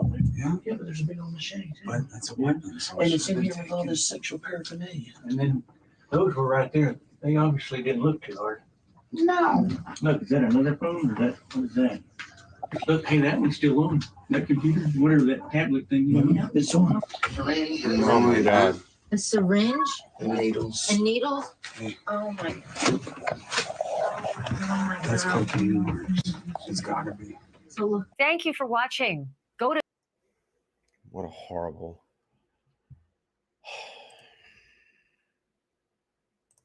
All right, let's keep playing through. We're almost going to wrap this one up soon. Brian, I have a range of emotions. I'm distressed that the families had to experience that horror and then had to encourage the police to please come back, investigate, and actually take this evidence. But even more so, I think I am concerned about potential other victims that may have been raped or murdered in that home. Yeah. It doesn't seem like that. That's not the issue. Yeah. Believe me, it wasn't the first rodeo in that house. Yeah, I'm not saying that to be funny, but I'm telling you, some serious shit was going down in that house. I mean, with those computers set up and all that, there was stuff. This is going to be like I'm telling you, there's probably multiple videos of people out there and people being streamed and abused. And that's what it looks like to me that was going on in that house. Yeah, I don't think I've ever seen anything like this. And my first thought was like these poor parents with everything they've gone through, losing their daughter, now like touring the crime scene, this untouched crime 100%. scene where these hellish activities clearly happen. So, I mean, my heart just goes out to them. I can't imagine. Yeah, good call out, Tsunami. What you mentioned, I mean, there's two other things that stand out to me. Number one, could there be other victims? Could there be child pornography victims on those computers? Yeah. Why wouldn't investigators take the computers and go through them? That's there could be other victims out there. That's not a first time rodeo there, folks. That is built into the wall, like that guy that did this to the young girls out in Cleveland that ended up ultimately taking his own life, that was saved by that gentleman, Charles Ramsey, that kind of made the rounds on the news. What was her name? Amanda Berry. That guy was doing the same thing with Amanda Berry. This has been going on in this house for a long time. This is not something that you just make and design overnight. This is a sick, crude demon that did this shit. And I'm telling you, there's many other victims. This is not the first rodeo in that house. Why would they just leave the computers there? And then number two, this sick pedophile, twisted pervert. How do we know he didn't have other men over to this sex den? I mean, clearly they had the shackles. This is a place that was set up and had been there for a while, it appears. Demon. How do we know there aren't other men involved in other things that happened there in the past? And why wouldn't police want to go through that entire house from top to bottom, fingerprints, looking for everything? I mean, yes, he might be dead, but could there be other people out there that did awful, awful things in that house? Or missing women, missing children, whose DNA may be on that mattress, maybe everywhere throughout that house, maybe on the restraints or in the needle. There could be a trove of evidence of potential unsolved crimes there. The other thing that was disturbing, I don't know if you noticed it, but on the wall there was like a crossword puzzle of all the family members' names, including Jesse's and Holly's, his wife, and then the children, Rylee, Michael, and Tiffany. And it seemed as though it was a family home. Amanda Berry, look it up. Mixed in with this horrible sex dungeon business, which also leads you to wonder if Holly did know, because those parents questioned whether Holly knew something about this. And then there was that wedding ring sitting out there in the open right next to the needles. Ariel Castro. I mean, how could you not know? I mean, the shackles and the chains that were drilled into the floor next to the mattress in that one room. And then I think I saw chains drilled into the floor in the kitchen even. I mean, it's hard to imagine you wouldn't know what was going on in there unless this was all just set up recently. It's not recent. And she hadn't seen it before, but no, it certainly, she based knew. on the video, looks like it's been there for a while.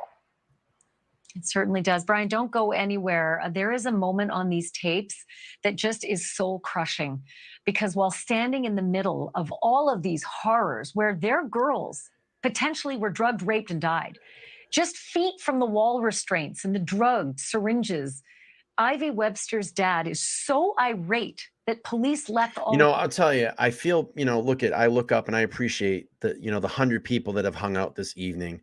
You know, the channel is growing. We're getting bigger as a community.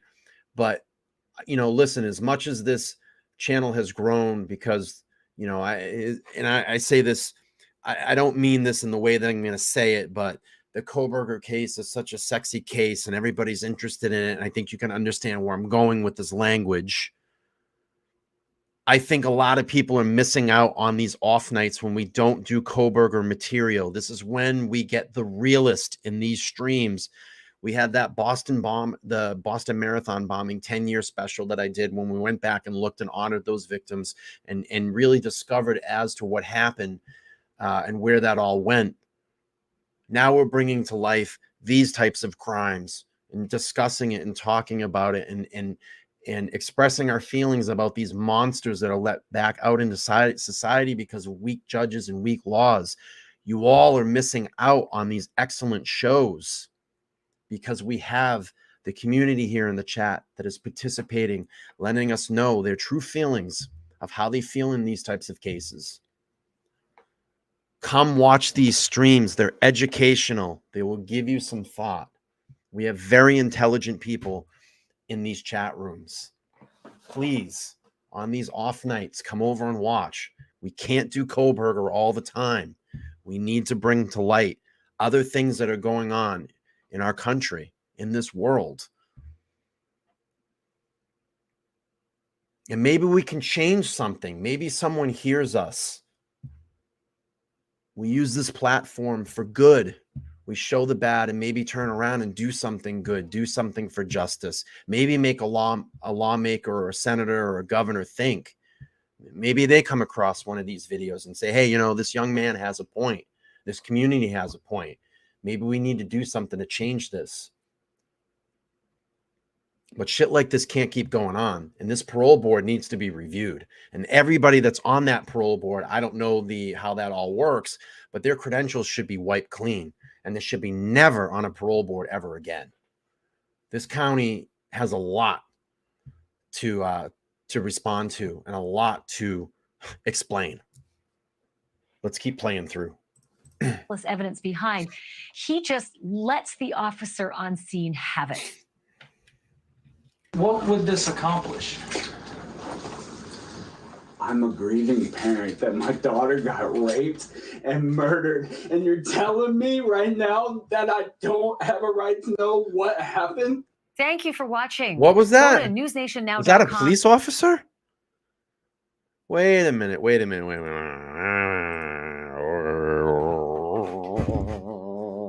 Let's back up there.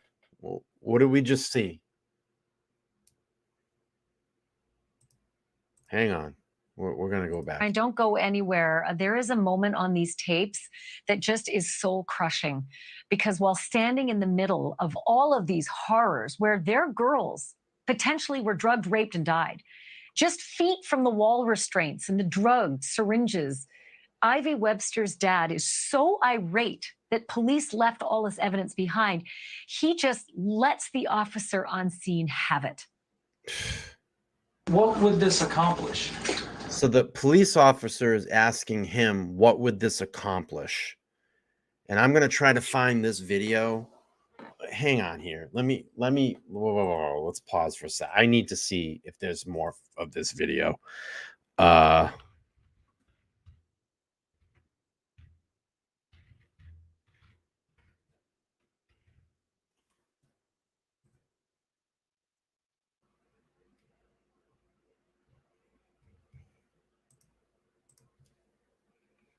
Hang on a second.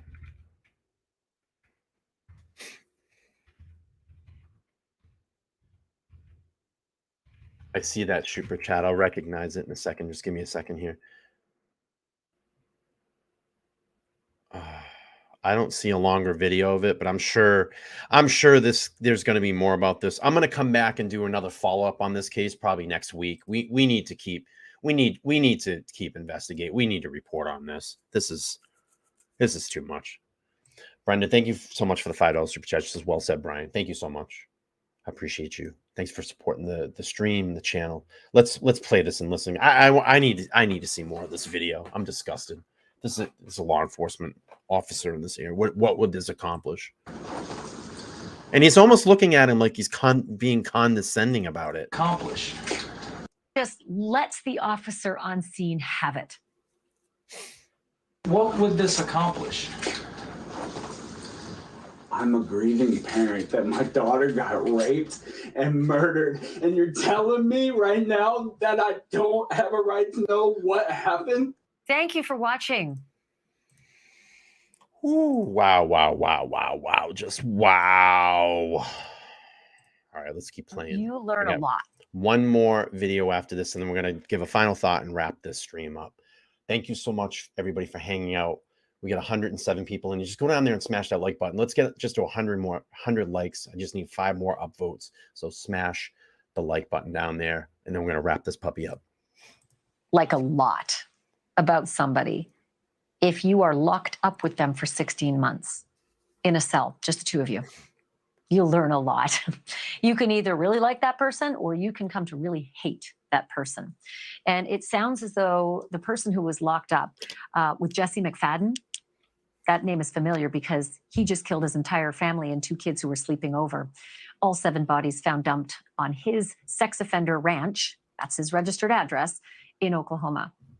And now his former cellmate is speaking out. To be clear, his former cellmate was not in for the same filthy charges that Jesse McFadden was in for. Jesse McFadden was in for criminal rape. He raped a 15-year-old at knife point. And while he was in, he had a contraband phone, and he was actually looking up naked pictures of kids, and he was charged with that. And on the day that he committed those murders of his entire family and those other 2 kids, he was supposed to be in court for that second offense. That didn't happen. James Fleming was his cellmate, was not in for any kind of sexual offense. Let me be clear. But he certainly knew Jesse McFadden well, knew him personally, ended up sharing a 2-man prison cell with that rapist, mass murderer, for more than a year. Again, clear. James Fleming was not incarcerated for any sex-related or violent crime, but he joins me live now. James, thank you so much for being on. I'm sure all of this comes as an absolute shock. Can you give me some insight as to the person who Jesse McFadden was, the person you knew? So when I first met Jesse, he just seemed like a normal, clean cut, another inmate, another convict. But, as we moved in together and we shared a cell, it's about, I would say about 6 months into it, I just realized how weird he was. His conversations would always turn into sexual conversations. He was just a very awkward guy. I caught him, stalking nurses down at the medical facilities. He was just your very, very awkward, weird person. There was some report that he had actually assaulted someone in the prison as well. I don't know. I'm not sure about him assaulting anybody in the prison. It might have been before I knew him. Okay. While you had, you say that you never were at ease, that you slept with one eye open. Tell me about that. Oh, definitely. So about 6 months into our, living arrangement, he came out and told me that he was in prison for rape. Of course, he justified it. He gave me his side of the story, which I found out later was not true. But, at the same time, he's telling me that, his first rape offense was like statutory, I guess you would call it, like a 18-year-old and a 17-year-old girl and her parents found out or whatever. But, you know, I'm sitting there thinking about it while he's telling me, and I'm just like, man, you don't get 20 years for that, you know, a statutory rape charge. You get 20 years for something very serious and very violent. So he knew that I knew that he was full of crap, you know? And so after that day, just the demeanor in our cell changed. And unfortunately, in Oklahoma, you can't move out of a cell. Once you're in there with somebody, you're stuck. Unless you fight them or you get in trouble, you're stuck with them. So I was stuck. And I definitely was very uneasy. You know, when you're locked in there with somebody at night, you can't get out. Nobody can hear you if you guys are fighting or you know, anything. And so I always had to look over my back. I always had to sleep with one eye open, definitely. Were you angry that he was let out of his sentence 3 years early, ultimately still facing similar kinds of charges of child pornography? Well, yeah, of course. You know, we stopped being cellmates in 2015. And even throughout the rest of my incarceration, and then whenever I got out of prison, I kept up with him. I was looking on the Oklahoma State Court Network to see when he was going to have to face, you know, the charges that he got while he was at that other prison. I was, you know, looking up to see where he lived. That's how I found out him and Holly got married. I was looking up to see, you know, if he had faced these charges that he was accused of, that he was guilty of. And I saw their marriage certificate, and it just blew my mind. I don't know why they would let him out of prison, why they didn't just take him straight to county jail and await those charges. And I know you're upset because you reached out to police to, you know, let them know that this was a registered sex offender, and it was nerve-wracking that you couldn't even see where he was registered. And then ultimately after the killings, you let them know how upset you were. The one thing that I just want to let our viewers know about is that you actually had quite a deep connection to Holly, his wife, who he just murdered, along with her 3 kids and their 2 friends. That you used to be a pen pal of hers when you were incarcerated. She told you that that she loved him, or she told you that she loved you. And then on February 20th and February 21st, you had this text exchange with her, still as a friend, saying, "Hey," and she texted back, "Hi, how are you?" And you said, "Doing great, finally enjoying my life. You know, I see you have a different last name." And then she says, "Yeah, me and Jesse got married." And you say, "How are the kids?" And she says, "They're great and huge, LOL." So clearly you had a good relationship with her. This must be devastating, this news that not only Holly, but her 3 children are dead. Yeah, I just feel like this definitely should not have happened. It definitely should have been avoided. After I had that text exchange with her, I contacted the police department where their marriage, out of the city where their marriage certificate was listed as. And of course, he wasn't on the sex offender registry. So I contacted them. I say, "Hey, there's an offender in your area. He's not on the registry." They say, "Well, the state has a public list." And I went and checked that list, couldn't find him, got back to him, said, "Hey, you know, this guy's a predator. He has multiple offenses," you know, just trying to warn him, just wanted to say something. You know, I couldn't say much to her because I didn't know if he read her text messages. I didn't want him to see them and hurt her, you know, the exchanges between us. I just wanted to keep it, you know. Wait, this guy knew his wife? Am I clear on that? This guy knew that guy Holly? How the hell did he know her? I'm sorry, I got lost in the conversation. So this dude knew Scumbag's wife, and he was texting with her? How the hell did he get to know her? Did I miss something in translation?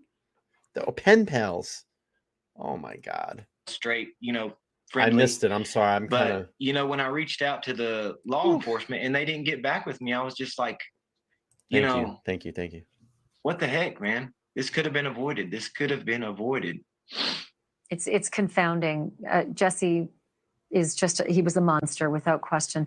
Thank you. All right. We got one more here. This one here is one of the fathers of the teens. We're going to play this, and then we're going to wrap up tonight with a final thought. So bear with me. This one's going to be about another 3 minutes, 3:45, and then we'll give a final thought. We'll wrap it up. We'll be back on Tuesday. Tuesday. All right, let's keep playing this one. And thank you for being here. And again, This poor guy. Send him some prayers. Keep him in your thoughts. I can only imagine. This guy hasn't slept. You can see. I'm just so sorry guy. for what you and the other family members are all going through at this time. Have the authorities shared any other details of this crime with you all? No, not at this time. They're still, I know after the day they found They're some still more covering it findings, all up. and so they're still processing the scene. And have they been helpful? Have they kept you in the loop at least? Do you feel that you're being respected in terms of your need for more knowledge of what happened? For the most part, they have. I know at the beginning, Got it. Thank you. I Thank was you. getting Thank you. most of my information through social media. I missed that. Well, that just feels heartbreaking. I know that you went to the scene yourself. What did you discover there? Well, it was actually me and my wife that went out there. My wife had said, my wife calls it more of like a horror scene. I see it something more of out of a Criminal Minds segment. How so? This What do you can't- mean? there's no reality What did you to it. witness? Just the way that things were in there. I mean, it's just straight. I mean, just, I don't know, the way the rooms were set up.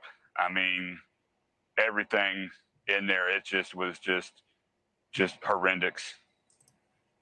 Are you referring to the rooms of Jesse McFadden's home on that property? We were under the understanding that the Yes. bodies had been found from the sheriff. No, and the sad thing about this all too is that all that, the things that this father saw,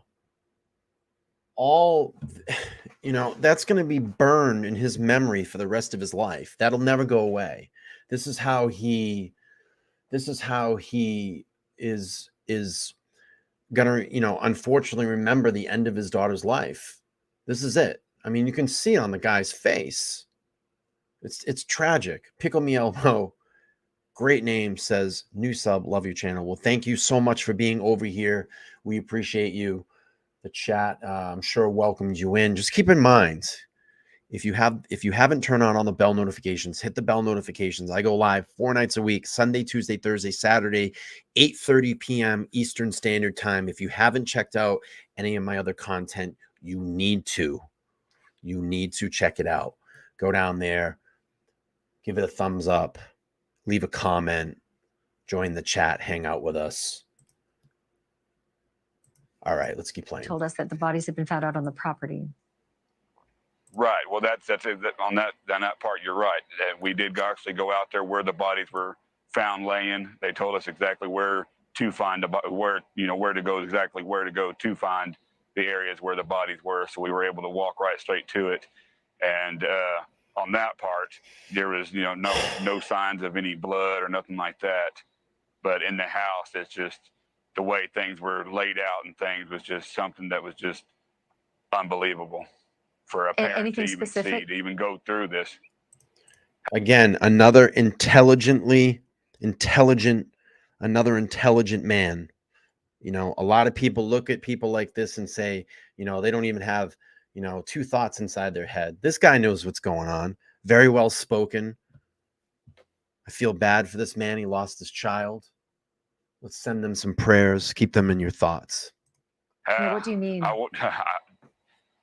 don't really want to go into too much detail, but it's just something that was not right. Is there anything that you've been told by the authorities not to share with us, or anything that you don't want to share with the public? No, the authorities didn't really have anything not to share with it, but a lot of things I didn't really wanted to really come out with the public on some of the things, because it's just out of respect to my daughter and the other victims. I understand. You are making plans now for funeral and memorial. Can you tell us what you're doing? Yes, right now it's planned for the funeral on Wednesday Wednesday the 10th at 2:00 at the high school gym here in Henryetta, and she's going to be taken from there to the cemetery on a horse-drawn carriage. This poor guy. Nathan, our thoughts are with you, and I am so sorry for what you and the other families have lost. Thank you for sharing this part of the story with us, and the best of luck to you as you go through this process. You know, the thing that you have to realize in all of this is that when things like this happen to families, it not only affects the family, the mother, the father, the siblings, it affects the communities, it affects friends. And a lot of the time that this does, you get a lot of victim guilt as well too, and this breaks apart families that may have been a nuclear family, that may have had a strong bond, and then there becomes a lot of blaming, and it breaks apart families. This, you know, when things like this happen, it just it demolishes a community. Now these people have to live there, whether they decide to stay. I'm sure they may not. They may move from that area. But can you imagine being a father after going through something so tragic where a monster is let out of jail, that you have to live in the community with the parole board that set this monster free out in society? Again, you know, this needs to be looked into and investigated. And not only this, you have to look at how many monsters has this parole board let out before and they've reoffended. You know, you got to take that into accountability too. I think there needs to be a wide scale investigation, just like Tsunami was saying. I think the FBI needs to be involved in this. I'm guaranteeing you there's more players, participants in this. It doesn't look like this house was just set up yesterday. They have computers in there. I'm sure a lot of this vile crap was being live streamed to other demons, and any demon that was watching that shit needs to go down too, and go down hard. I think this is going to be a bigger thing than people think. Not only maybe other people coming over and abusing people, but I think the digital forensic, the digital scale of all this too is going to be huge. It's going to be frightening and ghoulish of what went on. Listen, I know this was a heavy topic this evening. And I'll be honest with you, I was chatting with a friend just pre-stream before I went. I said, you know, I really don't feel like doing this live show tonight. I don't know if it was just the particular subject, but I just really wasn't feeling it. But I got to tell you, minus the content, these smaller streams that people are missing are some of the best ones. I mean, I can blow through Idaho stuff all day long. We have enough material there to talk about. But when we go in and do deep dive into these stories that don't really get the forefront that they need in the media, because it's not and I don't want to sound disgusting here, a sexy crime. But these are children. This affected children. This affected a community. These parents are never going to recover from this. They're going to live with this for the rest of their lives. So let's do this. Whatever you are, if you have faith, if you're spiritual, just anything, just put your hands together tonight. Let's send these victims and these families some prayers, some thoughts, and I will come back and I'm gonna keep diving into this. We need to look into this a little bit more, and we're gonna get to the bottom of it. So I want to thank everybody this evening that contributed to the channel via super chat. New subscribers, thank you for coming over and joining the chat tonight. I hope that these streams helped you as well. If you're new here, make sure to go down, smash that subscribe button. I have over 4,200, we're close to almost 4,200 subs. It's one of the fastest growing true crime live streams going right now. I mean, it feels like every day I wake up and I've crushed 100 new people on this channel. It's growing and growing. I think we're going to be at 5,000 way before June 26th. That was my goal. But take a moment, go down there, smash the join button, the subscribe button. If you want to join our Discord chat, you can. It's only $1.99 to get into it. That supports the channel on a monthly basis. Subscribe, turn on your bell notification. I have 4,000, almost 4,200 people here, and only 800 of you have bell notifications turned on. So when you know when I drop a new video or go live, it's not good enough. We need to work on that. We need to get better at it.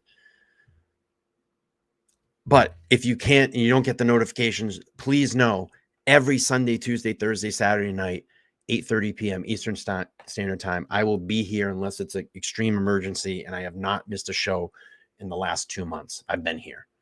So thank you so much for the chat this evening. Thanks for everybody hanging out. We're going to get out of here almost at the 2-hour mark. Get some sleep. Be well. Be safe. Hug your children tonight. Hug your children tonight. Call them and tell them that you love them.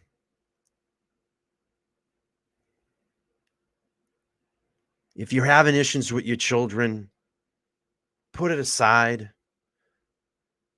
Make up those relationships. If you're a father or a mother that hasn't talked to your child in years, reach out to them. Fix that situation. Hug them, because you never know. We're not guaranteed tomorrow. I'm not guaranteed the next minute after I get offline here and I push end broadcast. I may not come back tomorrow.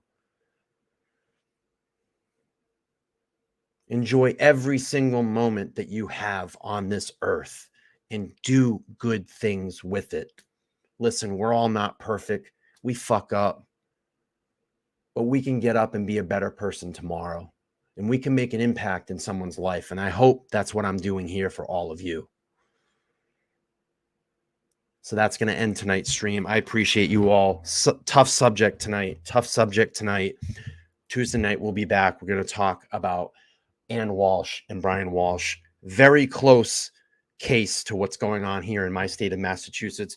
Let me drop the marker for that before you all head out. Make sure to hit the remind me button. Notify me. I'm sorry, the notify me button. Don't run yet. I'm going to drop it in there. Click on that stream.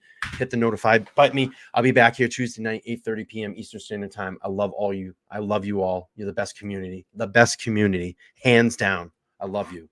I'll see you guys all back. If anybody needs to get in touch with me, you can email me, theopinionatedidiot@gmail.com. I'll see you all on Tuesday. Bye, guys.